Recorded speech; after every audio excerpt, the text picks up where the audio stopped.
Assalamualaikum warahmatullahi wabarakatuh. Brother and sister, hashtag kita hashtag cara jaga kereta. Ya, sekadar contoh. Okey, so hari ni kita ada contoh apa itu O-ring. Okey, so ini dipanggil O-ring sebab bentuk dia O dan dia berbentuk cincin.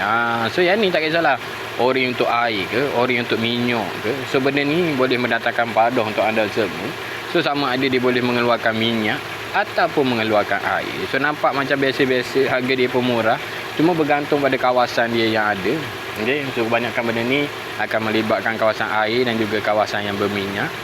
So biasanya akan mengakibatkan leaking lah. So akan ada kebocoran yang kecil-kecil. So benda-benda ni nampak macam biasa tapi boleh menderitakan anda selaku pemilik kereta.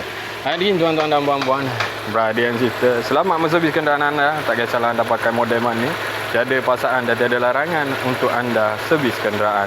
Jadi good luck brother and sister, selamat menservis kenderaan anda.